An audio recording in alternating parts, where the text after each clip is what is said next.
Kun raadiyoo sagalee Ameerikaati.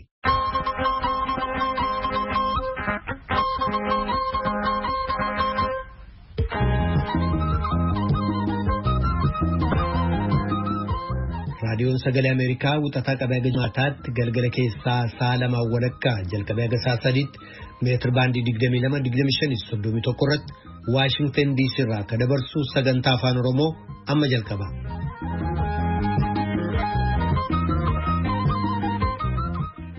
Fagoof dhiyoodhaa raadiyoo intarneetii saatalaayitii Naayilsaatii feesbuukiidhaan kanneen sagantaa keenya hordofaa jirtan dhaggeeffattoota keenya jaallatamoo akka mooltan. Kamisa caamsaa 28 bara 2020 akka lakkoofsa Itoophiyaatti immoo caamsaa 20 bara 2012 keessummeessaan keessanirraa ni namoo daandiiti. Itoophiyaa keessatti sa'aatiilee 24 keessatti qorannaa vaayirasii koronaa namoota 4950 irratti geggeessameen namoota 100 irratti vaayirasichi argamuun arra himamee jira. Naannoon Gaambeellaa qorannaa vaayirasii koronaa eegaluusaa biiroon fayyaa naannichaa beeksisee jira.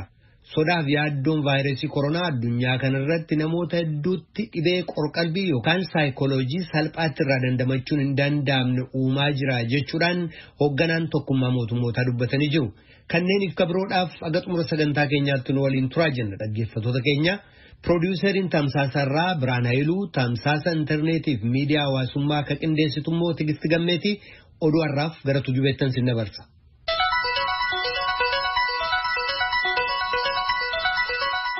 Attamoltan dhaggeeffattoota keenya kan oduu dubbisu Antuu Jibee Horaati.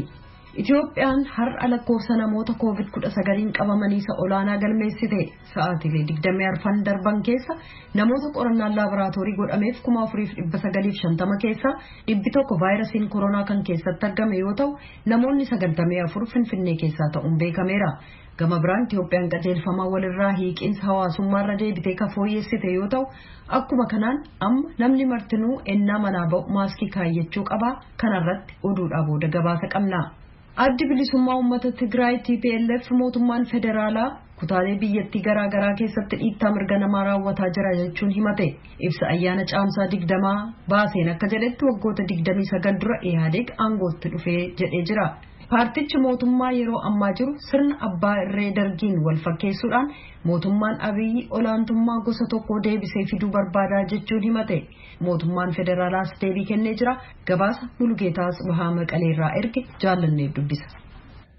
Bulchiinsi naannoo Tigraay caamsaa 20 sababaa gochuudhaan dhaamsa baga geessanii dabarseen sabaaf sablammoonni Itoophiyaa guyyaa kana kabajaa akka turan guca walabummaa qabachuu fi abbaa aangoo ta'uudhaan ture jedheera. Itoophiyaan bara 2017 keessa tarree biyyootii galii giddu galeessaa qaban keessaa akka taatu mul'ata kennameen nagaan bu'ee demokraasiin hundee akka jabeeffatu misooma jajjabeessuufis hojiin dandeessisu gaggeeffamuu ibsee jira.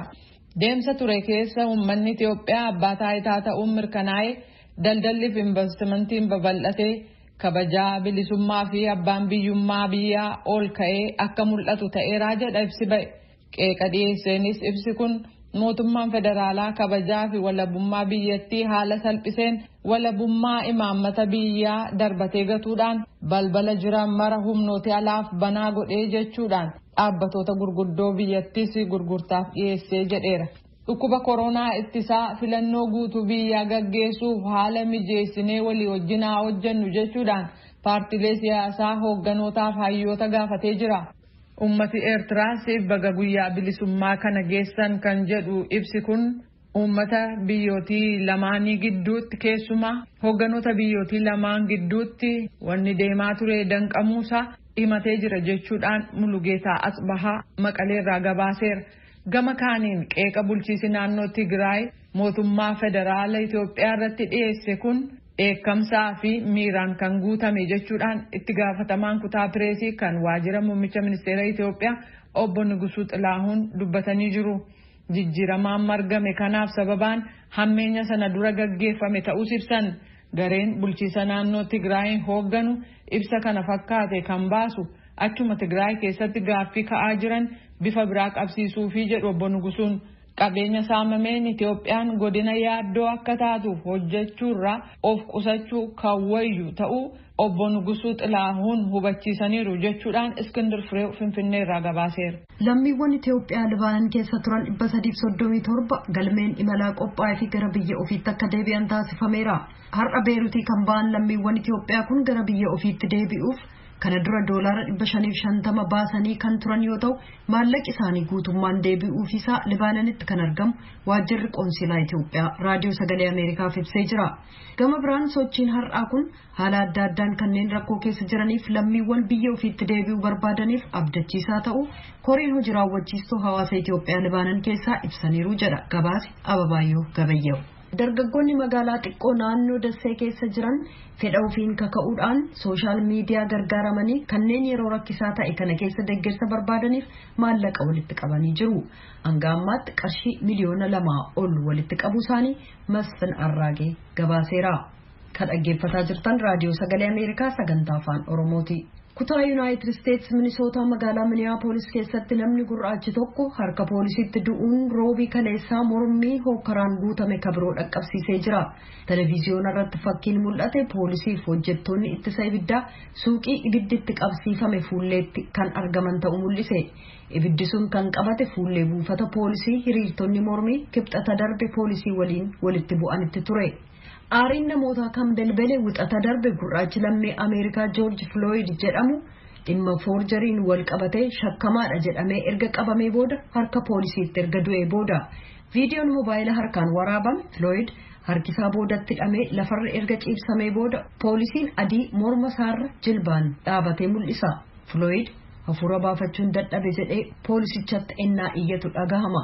Garuu poolisiin sun daqiiqaa hedduuf erganni socho'uu dhaabeeyyuu morma isaarra jilbaan dhaabatee jiraachuu mul'isa. Boodarras hospitaalatti geessamee lubbuun isaa darbe. Bulchaan magaalaa Minneapolis Jacob Frey abbootiin alangaa naannoo poolisii morma Floyd irra jilbaan dhaabate sanarratti himannaa yakkaa akka dhiyeessan gaafataniiru. Namni Floydin ajjeese sun maaliif hin hidhamne jechuudhaan Frey tuuta oduuf ennaa ibsa kennan gaafatanii jiran. Yoo anis ta'e namni kabiroon badii dalage ta'e hidhamuu qabaa jedhan. Mirgi Floyd dhiitamuuf dhiisuu poolisiin konyaa Hennepiniif FBI'n qorataa akka jiru ta'uun ibsamee jira. Pireezidaanti Doonaald Tiraamp Tiwiitarii irratti ergaa maxxansaniin FBI'n qorannaa sana akka saffisu gaafatanii maatii Floydiif gaddatti dhaga'ame ibsaniiru. Mormituun isaanii kan filannoo pireezidaantummaa sadaasa keessa geggeessamuuf jiru Joo Baayiden ajjeechaan Floyd irratti raawwatame qaamuma tooftaa haqi dhabamuu kan ammayyuu biyyattii keessa jiruuf hundee gadi fageeffate jedhanii jiran. Seerri paarlaamaan Chaayinaa raggaasise kan hanga tokko ofiin of bulchitu Hong Kongiif balaadha jechuudhaan qeeqxonni dubbatanii jiran. Koongiresiin biyyoolessaa uummata Chaayinaa seera falmisiisaa kan har'a sagalee 2873 miseensota sagalee hin kennin ja'aan raggaasise. Seerri haaraan kun hojii addaan foxxoquu ganiinsa biyyaa yookaan gocha shororkeessummaa nageenya biyyoolessaaf balaadha ittiin jedhe adaba. Seerri kun itti dabaluudhaan qaamni nageenya biyyoolessaa Chaayinaa Hong Kong keessatti dhaaba akka hundeeffatullee ni eeyyama. Koree dhaabbataan seera kanaa seerri baatii fulbaanaa hojiirra oole jedhame bal'inaan wixineessuu jalqabuuf jira. Seerri sun kacaasaa mootummaa ofiishee qabdu Hong Kongiif balaadhaa jechuudhaan gareeleen daldalaaf biyyoonni gama dhiyaa balaaleffataniiru. Seerri nageenya biyyoolessaa Beijing labse kun walakkeessa bara 2019tti hiriira mormii magaalattii raaseen wal fakkaatu marsaa haaraa kaasisee jira. Roobii galgala namoonni seera kana morman kanneen 360 ta'an to'annaa jala oolaniiru. United States lakkoofsa namoota COVID-19 du'anii 100,000 ol ga'uusaaf kunis lakkoofsa namoota lola Veetnaamiif Kooriyaa keessatti du'anii caala. Biyyattiin lakkoofsa tilmaamame ol innaa lammiiwwan ishee dhabde kanatti gareeleen sanatarii paartii lamaanuu kanneen du'an kana kabajaan yaadachuuf wixata dhuftu yeroon calliinsaa akka ta'u gaafataniiru. Biyyi kun yeroo dukkanaa kana tokkummaan keessa darbuu qaba jechuudhaan sanatar Brian Schatz dubbataniiru. Yeroo baay'ee gaddisiisaa ta'e kanatti lubbuu bade kana kabajaan yaadachuuf waliin taanee gadda keenya mul'isuu qabna jedhan. Weerarri COVID-19 biyya keenya rifaasiseera ka jedhan immoo sanatar Liisaa Murkooyiskii maatiiwwan hedduun kanneen isaan jaallatan ennaa dararaman arganiiru. Sababaa walitti siqeenyi murtaa'aa ta'eef hedduunis firoottan isaanii du'aniif sirna awwaalchaa geggeessuu hin dandeenye. United States lakkoofsa namoota guyyaa guyyaatti du'anii xiqqoo gadi bu'uu argitus Fooyya'inni kun roobii kaleessaa jijjiiramuudhaan namni 1,400 haaraan du'uun gabaasame. Addunyaarraa namoonni 355,000 ol sababa COVID-19 du'uu Staatistiksiin Yuunivarsiitii Joons Hopkins beeksisee jira. Addunyaarraa uummanni miliyoona 5.7 vaayirasii koronaan yoo qabamu kana keessaa dhibbarraa harki 30 Yuunaayitid Isteetsi keessaa ta'uun beekameera. Oduun galgala kanaaf qabnu kanuma.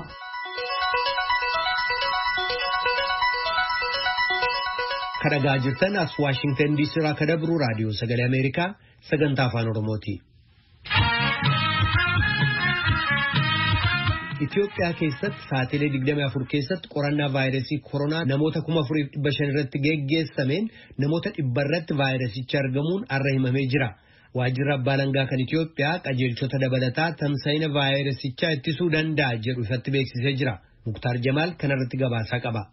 Ibsi Ministeerri Fayyaa fi Inistiitiyuutiin Fayyaa Hawaasaa waliin baasan akka akeekutti sa'aatii 24 darban keessatti qofa qorannaa laaboraatoorii namoota 4,950 irratti taasifameen namoota 100 irratti vaayirasiin koronaa argamuunsaa himameetiin jira.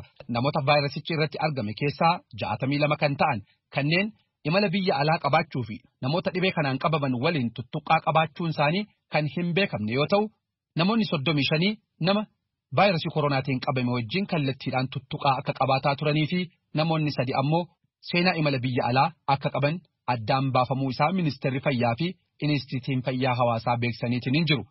Namoota 100 sa'aatii 24 darban keessatti vaayirasiin koronaa irratti argame keessaa 94 kan ta'an jiraattota magaalaa Finfinnee ta'uun isaaniillee adda baheetiin jira. Finfinneetti lakkoofsi namoota vaayirasii koronaatiin qabamanii guyyuu dabalaa dhufuun bu'aa of dagachuutii fi dhimmoota himmaatiin jiran xiyyeeffannaadhaan laaluu dhabuuti jedhu dubbi himaan Ministeera Fayyaa Dr. Taganee Raggaasaa. Egaa kun Finfinneen akkuma kana dura kaasaa turre keessumaa magaala saaxilamuu dhukkuba kanaan magaala saaxilamtuu ta'uun ishii beekamaadha. Haa ta'u garuu of dagannaan magaala Finfinnee keessatti mul'atu bifa kanaan haala itti babal'achiisuu danda'u irra gahee jira. Wanni hawaasa waliin taanee kallattii kutaalee magaalaa hundarratti adda baasuuf deemame inni guddaan xiinxalli keenya kan agarsiisu of dagannaadha. Ammas rakkoo guddaa ta'ee kan jiru namni qajeelfamoota bahan hojiirra oolchuu dadhabuu walirraa fageenyi ammas iddoo baay'ee irratti jechuun hin danda'ama. Hojiirra ooluu dadhabuunsaa rakkoo guddaa ta'eeti kan argaa jirru. Kanaaf akka mootummaatti tarkaanfiiwwan adda addaa fudhatamaati kan jedhani. Kallattii birootinis dhimmoonni silaa of eeggannoo godhamuu qaban keessumaa immoo magaalaa Finfinnee irratti haala amma deemamu kanaan of dagannaan kun itti fufnaan sadarkaa to'annaa keenya ala bahuutti deemuu waan danda'uuf akka mootummaatti magaalaalee kutaalee jiran hunduma wajjiniin magaalaa Finfinnee biiroo fayyaa Finfinnee akkasumas bulchiinsa magaalaa Finfinnee fi qaamota dhimmi ilaallatu waliin mariin godhamaatti kan ture. Kanaaf kallattii ittiin dhimmoonni silaa of eeggannoon godhamuu qabu hundi otoo walirraa hin ciccinne magaalaa Finfinnee irratti bifa addaa ta'een hojiirra oolan kallattiin taa'ee hojiitti seenamee jira. Finfinneetti heddumminaan mul'ataa dhufuu kanaan walqabatee kutaaleen magaalaa yookaan ammoo gandoonni baay'ee saaxilamoo ta'an adda bahaniiru. Adda bahanii jiru. Akka waliigalaatti kutaaleen magaalaa hunduu saaxilamoo ta'aniiti kan jiru. Gabaasnis kan mul'isu kana hundumarratti haalli itti dabalaa dhufeetu jira. Keessumaa immoo kutaan magaalaa Lidataa lakkoofsa yoo laallu parsanteejiidhaan yookiin parsantaadhaan ol ka'aadha. Akkasumas Addis Katamaa Kifla Katamaanis bifuma sanaani kutaa magaalaa Addis Katamaa jechuudha. Kanneen biroos kan akka Boolees kutaaleen magaalaa hundarratti jechuun hin danda'ama dabalaa dhufee jira. Kanaaf iddoo hundarrattuu haala wal fakkaatuun xiyyeeffannaan addaatti kennamuu qabaadha kallattiin taa'ee jiru. Kallattii kanaan qaama dhimmi ilaallatu wajjiniin kan itti deemaa jiru. Oduudhuma wal qabatuun manni abbaa alangaa federaalaa murteelee tamsa'ina vaayirasii koronaa ittisuu danda'an jedhan ifoomsaniitiin jiru. Dhoorgii geejjibaa kanaan dura geejjiba konkolaataa manaa yookaan ammoo koodii 2 dabareedhaan akka socho'an ugguruuf baheetiniin tureen wal qabatee hojmanni kun bu'aa qabeessa waan hin turreef uggurri guutumaan guututti ka'eetiniin faloonni biraa kan irratti barbaadaman ta'uu manni abbaa alangaa federaalaa ibseetiniin jira. Geejjiba qaxxaamura biyyaatiin wal qabateetiniin haala sochiin namootaa ugguruudhaa fi xiqqeessuu danda'amu irrattillee bal'inaan akka hojjetamuu fi dhimmoonni gatii irrattillee wal qabatee ifoomfamuudha ibse. Gama biraatiin tamsa'ina vaayirasii koronaa ittisuudhaaf uffannaa maaskii yookaan ammoo uwwisa afaanii funyaanii namni hundinuu mana isaatii yeroo bahutti akka osoo hin uffatin hin baane seeraan ugguramuu isaa ibsameetiin jira. Yeroo hojii hojjettoota bulchiinsa magaalaa Finfinneetiin walqabatee ganama sa'aatiin seensaa sa'a 1:00 yoo ta'u galgala sa'aatii 9:00 irratti xumuraniitiin akka bahantu murtaa'e. Lammiileen qajeelfamoota bahaatiin jiran kana xiyyeeffannaadhaan hojii irra oolchuudhaan tamsa'ina vaayirasii koronaa akka ittisaniif ministeerri eegumsa fayyaatii fi abbaan halangaa federaalaa waamicha dhiyeessanii jiru. Gabaasa sagalee Ameerikaatiif Muktaar Jamaal Finfinneerraa. Naannoon Gaambeellaa qorannaa vaayirasii koronaa eegaluusaa beeksisee jira. Hoogganaan biiroo fayyaa naannoo Gaambeellaa obbo Kaan Gaatluwaak guyyaatti saamuda 180 qorachuu dandeenya jedhu. Jiraataan magaalaa Gaambeellaa tokko immoo qorannaan COVID-19 Gaambeellaa keessatti eegalamuun dagannaa waa'ee vaayirasichaa uummata biratti mul'atu akka irrattu taasisaa jedhu. Naakoor Malkaatu Amborraa gabaase.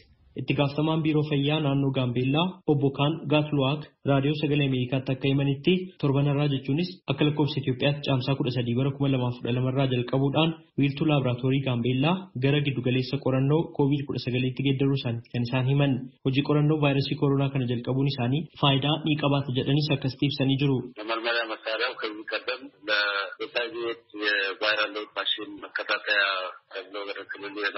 Meeshaan qorannoo dhibee koronaaf oolu kun kanaan dura dhibee HIV/AIDS qorachuudhaa fi kan gara naannoo Gaambeellaatti ergamee fi HIV/AIDS qorachuudhaaf kan oolaa ture. Meeshaa kanarratti sirreeffamoonni tokko tokko taasifamuun akka qorannoo COVID-19f oolu taasifamee jira. Guyyaa tokkotti yeroo ganamaa hanga galgalaa jirutti yoo humna guutuutiin hojiirra oolfame saamuda 180 ta'u qorachuu haala dandeessisurra jira. Kanaan dura naannoon Gaambeellaa saamuda fuudhuudhaan gara Finfinneetti ergee qorachiisuuf yeroo dheeraa fi dadhabbii baay'ee gaafata ture. Asitti qorachuun keenya kana hunda ni hambisa. Kanaaf faayidaa qabaa jechuudha. Humna guutuutiin qorannootti seenuun keenya immoo bu'aa inni qabu kan biraati. Godina Qellem Wallaggaaf mattuu wajjinis waliigaltee ittiin waliin hojjannu irra geenyee jirra. Saamudootni mattuuf Qellem Wallaggaa irraa dhufan gara fuulduraatti asitti qoratamu jechuudha. Isaan immoo humna namaatiin kan nu gargaaran ta'a. Hanqina meeshaalee qorannootti gaggeessuu fi humna guutuutiin hojjechuudhaaf akka dandeenyutti ammoo ministeera fayyaa federaalaa fi qaamolee dhimmi ilaalu wajjin mari'achuun qophii taasisaa jirra. Naannoo Gaambeellaatti baqattootni 300,000 lakkaa'aman kan argamanii fi naannoon Gaambeellaa biyya ollaa Sudaan Kibbaa wajjin bal'inaan kan wal daangessu waan ta'eef qorannoon vaayirasii koronaa akka jalqabamuuf kanaan dura tattaaffii guddaa taasisaa turreerraa jedhan hoogganaan biiroo fayyaa naannoo Gaambeellaa haala saaxilamummaa baqattootaa adda baafachuu fi qaama dhimmi ilaallatu wajjin marii gochaa jirraa jedhan qorannoo vaayirasii koronaa baqattoota irratti adeemsisuuf qophii gochaa jiraachuu isaaniiti kan isaan himan.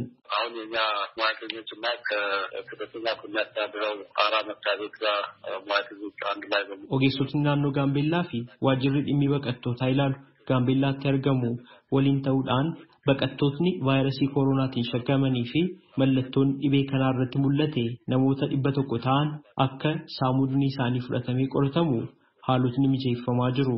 Akkuma saamudichi qoratamee xumurameen bu'aa qorannoo isaas yeroo gabaabaa keessatti beekuun ni danda'ama.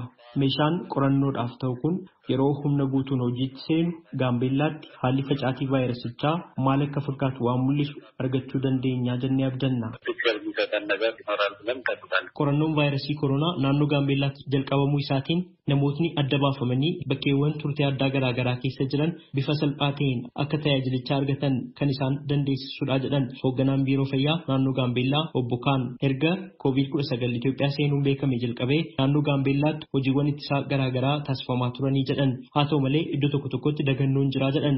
Dagannoon akka hin jiraanneef hojjetamaa jiraas jedhan. Araggaa Shifarraa'u dargaggoota magaalaa Gaambeellaa tola ooltummaan tajaajila irra jiran keessaa isa tokko ta'uu dubbata. Qorannoon vaayirasii koronaa naannoo Gaambeellaatti jalqabamuun isaa dagannoo uummata bira jiru hir'isuu keessatti qooda qabaa jechuun dubbata. Kanaan dura yeroo saamudootni Gaambeellaa irraa fudhatamanii gara Finfinneetti ergamaa turan waanuma mallattoon vaayirasichaallee naannoo Gaambeellaatti hin mul'anne godhanii fudhachuun kun tureera. Kun ammoo akka uummatni naannichaa eeggannoo godhu laaffisu taasisaa ture jedhee yaada. Naannoon Gaambeellaa Sudaan Kibbaa waliin wal daangeessa. baqattootni hedduullee Gaambeellaa keessa qubatanii jiru. Eegdota daangaa bira darbanii baqattootni yeroo seenuu hin dandeenye maloota biroo fayyadamuudhaan bosonaaf lagoota keessa bahanii kallattii biroon Gaambeellaa seenu. Kanaaf naannoon Gaambeellaa saaxilamummaan inni vaayirasii koronaadhaaf qabu olaanaadha jechuun ni danda'ama. Hojiin qorannoo COVID-19 asitti eegaluun isaa immoo baay'ee murteessaaf kan nama gammachiisu ta'ullee osoo dargaggootni tola ooltummaan hojjetan ogeessotni fayyaaf mootummaan facaatii dhibee kana ittisuudhaaf dhama'anii ammallee namootni of dagatan jiru. Walammatanii fageenya osoo hin eeggatin deemuun kun ni mul'ata. Kanaafuu bakka namootni hedduminaan mul'atanitti mootummaan hojii namoota kana addaan bittimsuu hojjechuu qabaa jedhee yaada. Hoogganaan biiroo fayyaa naannoo Gaambeellaa obbo Kaan Gaatulaak ogeessotni fayyaa fi tola ooltotni manaa manarra deemuu fi sabaa himaalee garaagaraatti fayyadamuudhaan vaayirasii koronaa dursanii haala ittiin ittisuun danda'amu irratti hubannoon uumamaa jira jedhan. Gorsa ogeessota fayyaa fi qajeelfamoota mootummaatiin ba'an namoota hojiirra oolchan irratti haala tarkaanfii seeraa barsiisaa ta'e itti fudhatamu irrattis qaamolee nageenyaa wajjin mari'ataa jirra jedhan obbo Kaan. Jiraattonni naannoo Gaambeellaa ofii isaaniif maatii isaanii akkasumas hawaasa isaanii kan biroo weerara vaayirasii koronaa irraa dursanii ittisuuf yeroo kamirrayyuu caalaa yeroo isaan hojjechuu qaban ammaa jedhan. Harka saamunaatiin irra deddeebiin dhiqachuu, fageenya ofii eeggachuu fi haguuggii afaanii fi funyaanii godhachuun barbaachisaadha jechuun yaadachiisanii jiru. Raadiyoo Sagalee Ameerikaaf Naakoor Malkaa Amborraa. Kadhagaa jirtan as Waashingtan DC irraa kadabru Raadiyoo Sagalee Ameerikaa sagantaa afaan Oromooti.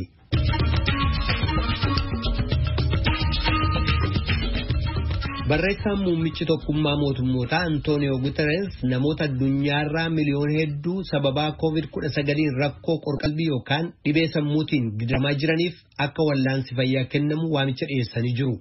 Namoota vaayirasichaan qabamaniif qofatoo hin taane namoota yaaddoo vaayirasichaan rakkataa jiraniif keessumaa namoota dhukkubsatoota kunuunsaniif wallaansi dhibee sammuu barbaachisaadha jedhu Guterres. Veroonikaa Baalderas Iglesiaastu gabaasee jaallannitu dhiyeessa.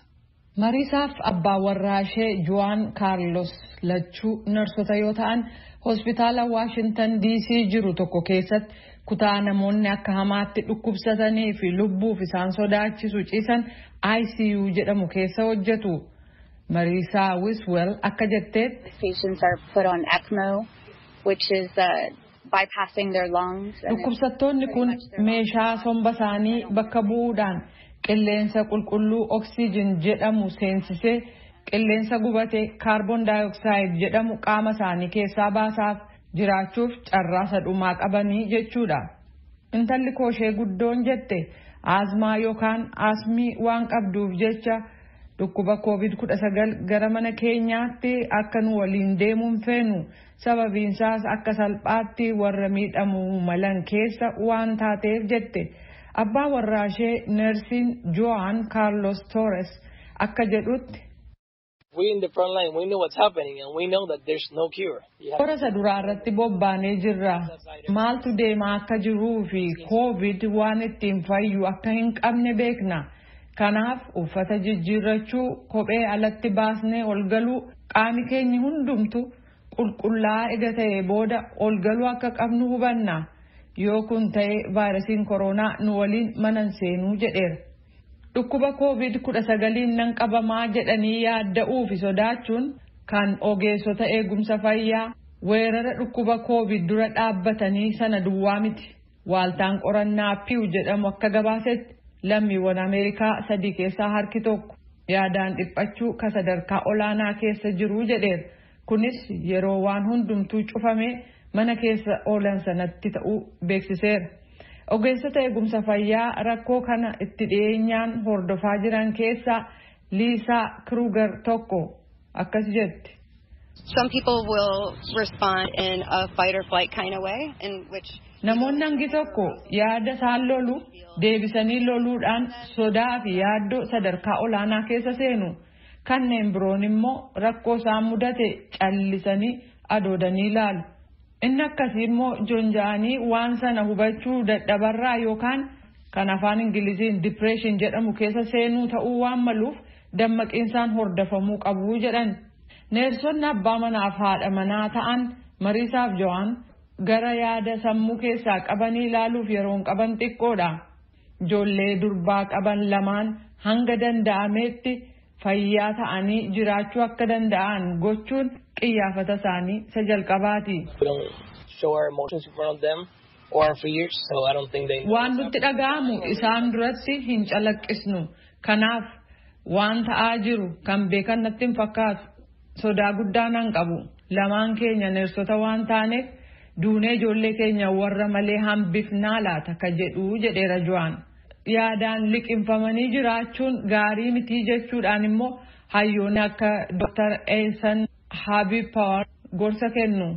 Kids are very observant and very intuitive about how their parents. Ijoolleen waan maatiin isaanii hojjetan baay'ee hordofu. Waan ta'uuf jirus ni tilmaamu. Wanni yeroo hedduu maatiirraa arginu hangi tokko callisanii fajajuu yookaan waan xinnoon mufannaa guddaa agarsiisuudha. Kana malees hirriiba rafuu fi fedhii nyaataan qaban ni jijjiirama. Kanaaf waan kana irratti mari'achuun hirmaannaa gama hundaa gargaaree kun balleessaa ofitti fidan akka hin taane hubachuuf gargaaraa jedhaniiru. Kutaalee Yuunaayitid Isteetsi hangi tokko qajeelfama walirraa fagaachuu jedhu jalatti banamuu jalqabanii jiru. Sodaa kabiraan nama yaaddeessu immoo jedhu abbaan qabeenyaa reestorantii yookaan mana nyaataa kan ta'an Sim Kaur. I have just come out of college. I have student loans I've got to take care of. If this does not. Anamma reefuun barnoota kolleejii xumuree ba'e. Liqaa maallaqaa fudheen baradhe sana baasuun qaba. Daldalli koo kun bifa tasgabbaa ta'een ittiin fufu taanaan dhimmootii rakkisoo ta'an ka biroo hedduun of harkaa qabaa jetteetti. Siimiif maatii ishee mana nyaataa isaanii vaayirasii kooronaaf jecha seeraan qulqulleessaa jiran. Kana caalaa qulqulleessuu qabna yoo ta'e yookaan immoo ga'aadha yoo ta'es hin beeknuu jette. If your customer feels like uncomfortable or they are being exposed. Namoonni nyaachuu dhufan yoo ittiin tolu ta'e yookaan vaayirasichaaf saaxilamnaa jechuudhaan taa'anii nyaachuu yoo hin fedhan ta'e jennee yaaddofna. Lakkoofsi namoota dhufanii nyaata bitatanii fudhatanii deemanii gadi bu'aa jira. Kunis sodaa kabiraati. Eenyutu nyaata sana tuqee attamitti hojjetamee ka jedhus ni jiraa jettesiin. Dr. Eesaan garuu kun yaaddoo sirriidha. Garuu sana bira darbee shakkii itti ammeessee sammuu jeequu hin qabu jedhan. Gama kaaniin namoonni yaada jabaa qabu jedhaman iyyuu waan isaan yaaddeessuu hin dhabanii jechuun gorsu. Abdiin amma jiru gadi bu'aa akkuma ta'e kana keessaa ni baanaa jechuun kan gaafatan harmeen Siim yoom keessaa baanaa ka jedhus gaaffii biraatii jedhu. Abbaan Siim Daaljet Sink immoo gama isaaniitiin yeroo hagamiif daldala kana gaggeessuu dandeenya isa jedhu yerootu deebisaa jedhan. Tarii guutummaatti daldalicha cufnee iddoo kanaa deemuun gorsa gaarii ta'uu malas jedhan. Kanneen rakkoon maallaqaa isaan mudatee fi warri vaayirasiin kooroonaan qabamnaa laataa jechuun yaadda'an dhiphuu sammuu sadarkaa olaanaa keessa ka jiran ta'uu qorannaa waaltaan Piiw gaggeesse agarsiisee jira. Kanaaf baatilee fuullee keenyaa keessa ogeessota fayyaa sammuu arguuf fedhiin jiru dabaluuf deema. Hagasittuu waan gaarii ta'an irratti fuulleeffachuun ni gargaaraa jedhu Dr. Habib Power. Narsii kataatee mariisaan immoo waayilota koo kan ta'an guutummaa addunyaa irratti hojii wal fakkaataa irratti bobbaanee ka jirruuf duutiif jireenyi maal akka ta'e ni hubanna. Garuu dhukkubsataa yeroo fayyu arguu caalaa kan nu gargaaru hin jiru. Dhuguman jedhaa jette dhukkubsataa fayye arguun hedduu nu gargaaraa jetteetti.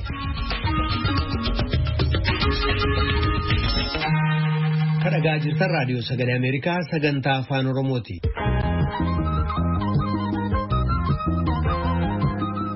Raadiyoon sagalee Ameerikaa galgala keessaa saalamaa walakkaa jalqabee haga sa'a 3 meetir baandii 22 yookaan kiilooherzii 13,765 irratti meetir baandii 25 yookaan kiilooherzii 12,040 irratti akkasumas meetir baandii 31 yookaan kiilooherzii 12,485 irratti wixataa haga jimaataatti qophii afaan Oromootiin dabarsu asirratti raawwata. Qophii boruutiin walitti deebina dhaggeeffattoota keenya nagaatti bulaa. Amma sagantaa afaan Amaaraatu jira.